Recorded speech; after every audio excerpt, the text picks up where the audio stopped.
ایک سطر اور غلطیاں ہزار، محاورہ اسٹیٹ بینک آف پاکستان پر صادق آتا ہے اور یوں کہ پاکستان میں چھپنے والے ہر نوٹ میں املا کی غلطیوں کی بھرمار ہے۔ سالہ سال سے جاری ان غلطیوں کی نشاندہی کی تو جنوبی پنجاب کے ایک شہری نے خانے وال کے ایک ماہر اردو نے وفاقی محتسب کی عدالت میں درخواست دائر کر کے املا کی غلطیوں کو تسلیم کروایا۔ کرنسی نوٹوں میں غلطیاں ہیں کیا ہیں جانتے ہیں خانے وال سے ندیم مقل کی رپورٹ۔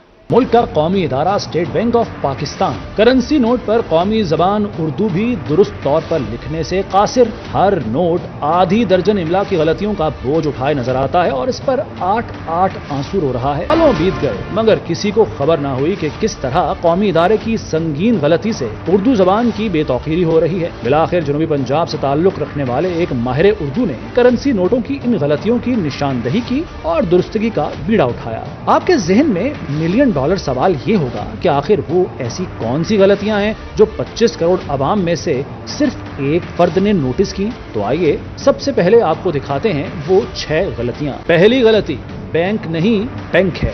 یہاں لفظ بینک میں 2 نقاط نہیں آتے، یہ بغیر نقاط کے لکھا جاتا ہے۔ اردو میں لفظ بینک میں یہ نہیں آتا، لیکن ستم ظریفی ملاوٹ مافیا کی کہ انہوں نے بینک کو بینک بنا ڈالا اور یہ غلطی آج ہماری جیب میں موجود ہر نوٹ کی پیشانی پر جگمگا رہی ہے۔ دوسری غلطی، روپیہ نہیں روپے۔ دوسری سطر میں 100 روپیہ ہے، یہ چونکہ جمع کا صیغہ ہے، یہاں روپیہ نہیں آئے گا بلکہ 100 روپے لکھا جائے گا۔ عددی لحاظ سے روپیہ ایک عدد کی حیثیت رکھتا ہے اور اگر کرنسی نوٹوں میں اس کو لیا جائے تو اس کا مطلب ہوگا 1 روپیہ۔ نوٹ 100 روپے کا ہوگا تو یقیناً عددی لحاظ سے یہ اب 1 روپیہ نہیں بلکہ 100 روپے ہیں۔ بس یہی غلطی اسٹیٹ بینک بھی کر بیٹھا اور آج 500، 1000 یا 5000 کا نوٹ ہو اس پر روپیہ ہی لکھا نظر آتا ہے۔ تیسری غلطی، حامل ہزا نہیں حامل نوٹ ہزا ہے۔ تیسری سطر جو ہے وہ حامل حاضہ کو مطالبہ پر ادا کرے گا۔ حامل حاضہ کے درمیان میں ایک تیسرے اسم کا ہونا ضروری ہے۔ حامل حاضہ کی ترکیب غلط ہے۔ حامل ہزا کا مطلب اس کو رکھنے والا ہے، اس میں نوٹ کا تو کہیں ذکر ہی نہیں، اس لیے نوٹ کی ملکیت ظاہر کرنے کے لیے حامل نوٹ ہزا لکھا جانا ضروری ہے۔ چوتھی غلطی، مطالبہ نہیں مطالبے پر ادا کرے گا۔ رسید حاضہ کو مطالبے پر ادا کرے گا، مطالبہ کی بجائے مطالبے۔ اردو زبان کا یہ حسن ہے کہ اس میں ایک ردھم ہے، جیسے مطالبہ پر ادا کرے گا میں بالکل ردھم نہیں، اس کے لیے درست فقرہ مطالبے پر ادا کرے گا میں مکمل ردھم ہے۔ پانچویں غلطی، کرے گا نہیں کرے گا۔ اور کرے گا جو اکٹھا لکھا ہوا ہے اس کو الگ الگ کر کے لکھا جانا چاہیے۔ جو لفظ بغیر کسی سہارے کے لکھا جا سکے اسے ملا کر یا اکٹھا لکھنا غلط ہوتا ہے۔ اردو زبان میں ہر لفظ کی اپنی ایک اہمیت ہے اور انہیں جوڑ کر لکھنا غلط ہے، اس لیے کرے اور گا کو الگ الگ لکھنا ضروری ہے۔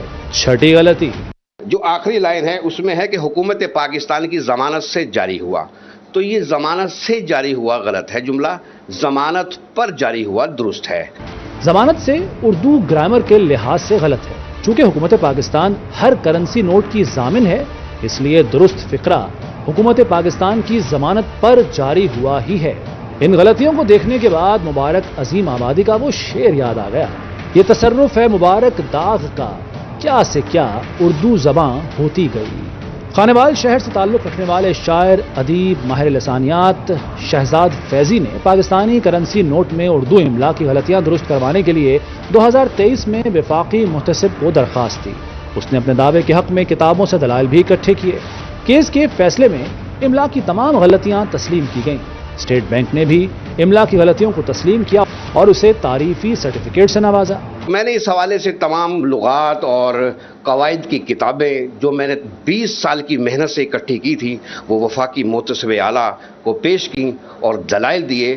تب انہوں نے یہ اسٹیٹ بینک کے نمائندگان کو بھی بلایا اور انہوں نے اپنی غلطی کو تسلیم کیا اور فیصلہ محتسب اعلیٰ نے میرے حق میں کیا۔ جی شہزاد فیضی کا کہنا تھا کہ وفاقی محتسب کے فیصلے پر عمل درآمد نہ ہوا تو سپریم کورٹ جاؤں گا۔ افسوسناک امر یہ ہے کہ اسٹیٹ بینک آف پاکستان اپنی غلطی تسلیم تو کرتا ہے لیکن اسے درست کرنے کا طریقہ کار کیا ہوگا اس حوالے سے تاحال کوئی فیصلہ نہیں کر پایا۔ پاکستانی کرنسی نوٹوں پر قومی زبان کی غلطیاں ہم سب کے لیے شرمندگی کا باعث ہیں۔ ندیم مغل، روہی نیوز، خانے وال۔